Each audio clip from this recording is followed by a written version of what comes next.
ReefDudes is sponsored by Ecotech Marine and Bulk Reef Supply. Today we're getting an update on the Waterbox 7225.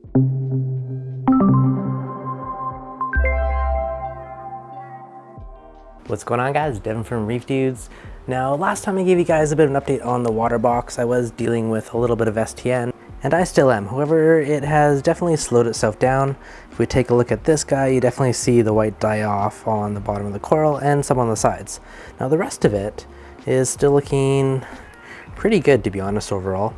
So that is a little bit surprising, but it's nice that it for the most part stopped.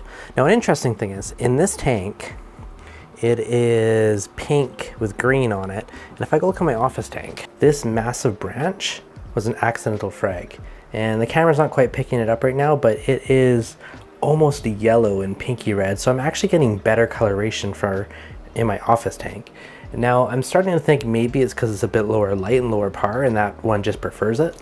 But yeah, it's not quite picking up on camera, but that greeniness is more yellowy and to my eye, which is looking pretty sweet.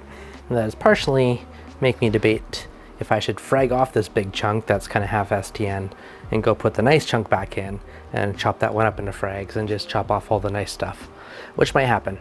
That tank is getting shut down pretty quick, so I am deciding what to do with all the coral, so that might actually happen in the near future just to free up that space, and I can have some really nice big branch chunks off of this above, far above the STN line.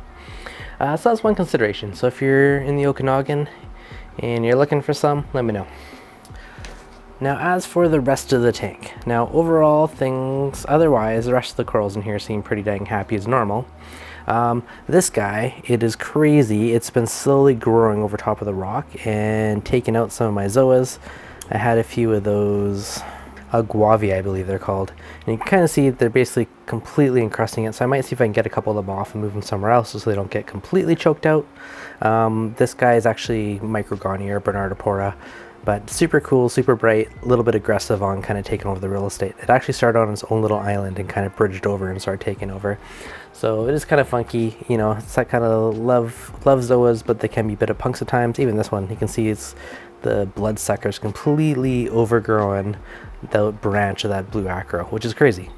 But it still surprised me that they're this close to MP60 and they're happy. So those guys can obviously take a lot of flow. That guy, again, I don't even know what it is, but it's completely overgrown. It's starting to grow into all the other ones, growing into Maleficent. So definitely going to need to be a little bit of fragging soon. I'll probably take a few frags and use them as test subjects in the new tank and see how they do. Again, I'm going to be very selective and limit on which ones I put into the new tank. I'm probably going to do a frag of that Millie in the back there, that guy, the Hellfire. It's like a really cool yellow and green, super shaggy. The one in front here, the little smaller pinky one's the Maleficent. That's really cool color, so I'll probably put a frag of that one in there. It's kind of overgrown and getting taken out, but that other green just beyond the big branchy one there, that is Walt Disney again. That'll probably get a little chunk in there. And Orange Passion, I think. And I think those are the only acros I'm going to move in from this tank. And just little branches, and I'll let them grow. This one will probably get a little bigger branches because I have a good chunk of it. But I think that's all that's going to move in. And anything else I add is going to be new stuff I don't have, which kind of makes it fun. It's, kind of brings in the new stuff again. Going around the tank, you can see just how big some of these guys are. The Miyagi Tort, that guy, that's the one that spawned in the tank, which is really cool to have coral spawn in the system. Now, I have had that. Look how much I have of it now. It's tons. And that one started from a little dinky frag back in the Red Sea Max Nano many years ago. So it's kind of cool to see you've started the tiny frag and it's grown up to like a full colony, and it's eventually spawned. So I think that's pretty awesome. The Gonies are getting pretty darn big, completely encrusted the rock. That guy's a bit closed up right now, but you can just see how much of that rock is actually taken over. I am toying if I should put Gonies into the new tank. It's just, my theme's going to be very polyp heavy. Now, I am tempted to add Gonies as well, just because I love them, and they're very polypy, so it kind of goes with the theme, but time will tell on that one. But things are starting to grow pretty well. This is going to need a fragging soon. There used to be a nice gap here. Now it's almost touching the other side of the bombies. Because this guy makes me laugh, the Reef Tropicana. This thing has been living on my sand bed for ages, and it's been growing bigger and bigger and bigger, which seems to be oddly happy down there. Same with the one at the end.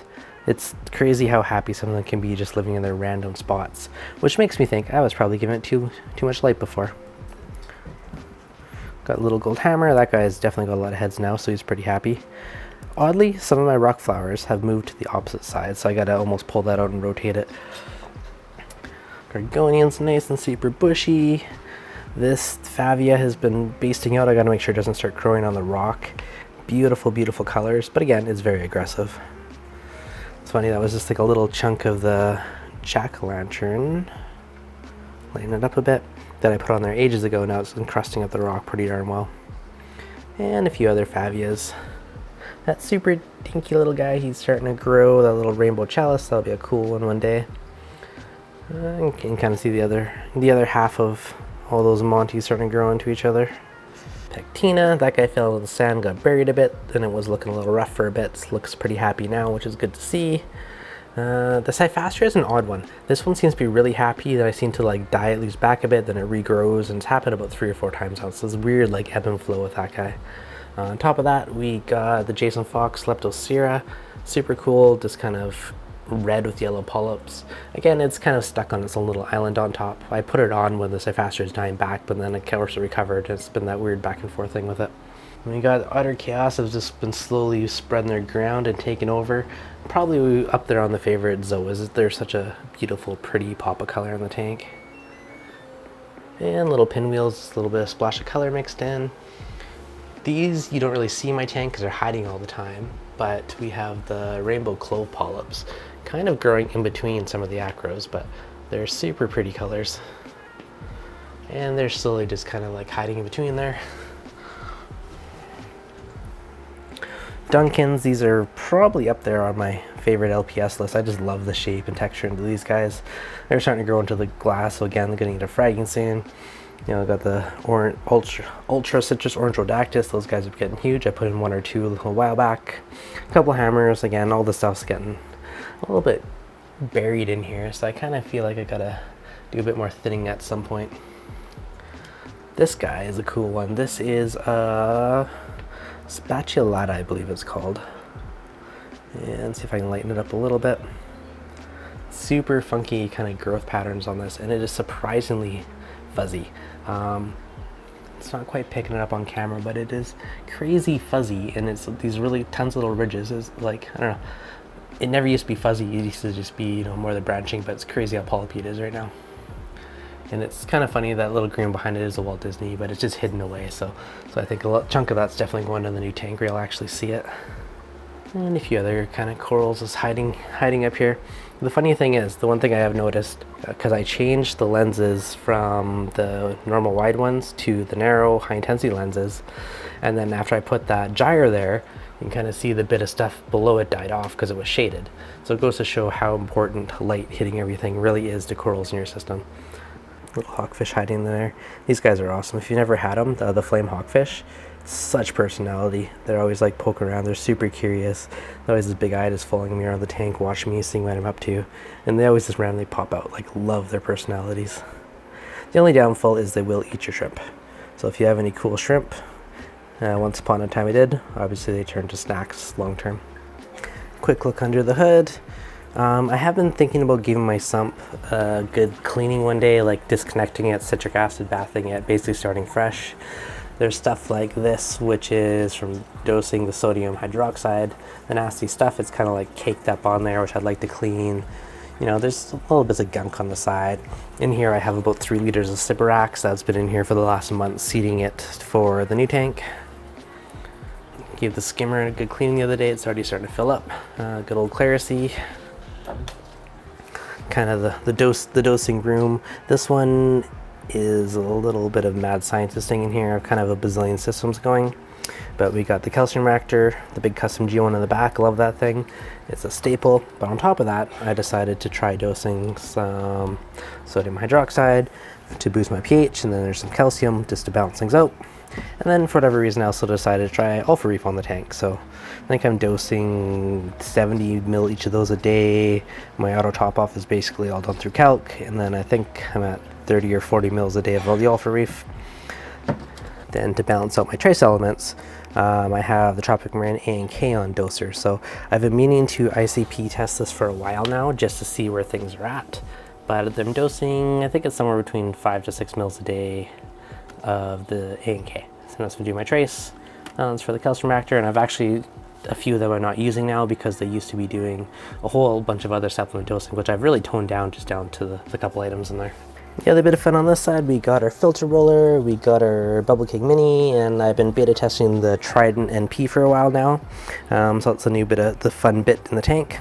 And the funny thing is, since I've been using this, I realized how high my nitrates and phosphates were, which was much higher than I'd like. So I'm working on getting them down, and I did pick this up from a buddy to try the Lemmy MP. So I've been started this week, the last 4 or 5 days, doing about 1 ml a day of carbon dosing. I'm gonna see how the tank reacts to that and see if that will kind of naturally lower it rather than using GFO and stuff for a little while. So current experiment with the tank just to get the nutrients a little more into a normal happy range instead of excessively high. But that being said, most of the tank and corals are looking pretty awesome. But it does make me wonder, did really high nitrates and phosphates, is that why that one STN'd? Don't know. Possibly, but again, it's hard to know 100% for sure. So those are kind of the few things going on with the tank. And I did add a couple little things to the nano. I added a couple bounces out of the tank over there, and I put in one of the neon green toadstools. I'm also toying with the idea of adding a bunch of rock flowers in there. Kind of back and forth on it, but I do have, you know, a bunch of them in this tank, probably 1, 2, 3, 4, 5, or 6. And I don't know where I'm going to put them yet, so either they're going to have to go into my big tank or they're going to have to go into the nano. So they may end up in the nano for now, and maybe they'll live in there long term, maybe not, we'll see.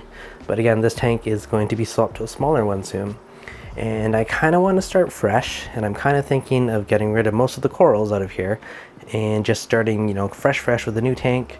You know, I'm going to keep this rock for sure because I love all those citrus Rhodactis, those guys are awesome.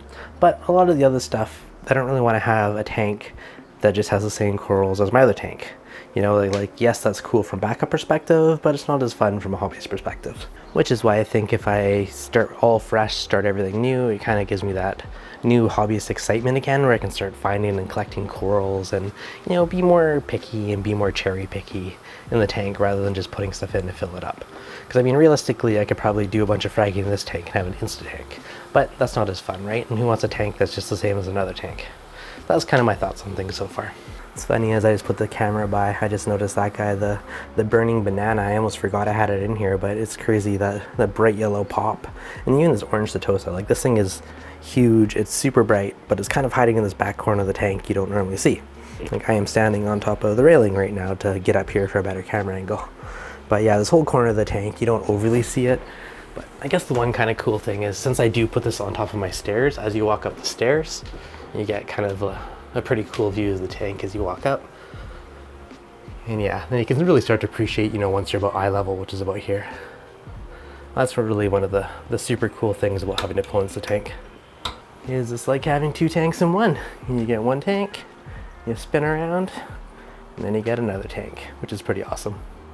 All right, hopefully you guys enjoyed my bit of a quick rambling update on the Waterbox, as well as a little bit of a mini update on the other tanks. I'll probably do one on the Nano in the near future, and obviously there'll be videos building the new tank and doing the new setup as I do it. And I'm really excited for that, because there comes a certain point in the hobby where things are kind of status quo, you know, you're just going through the motions, but it doesn't have quite the excitement of it. And I really love the build process. To me, that is so fun. So I'm really stoked to kind of ignite my passion a bit more again and start a new project. So yeah, hopefully you guys are enjoyed this. As always, if you did, hit that like button if you're new. Make sure you subscribe. If you got any questions, let me know in the comments, and I'll catch you guys on the next update.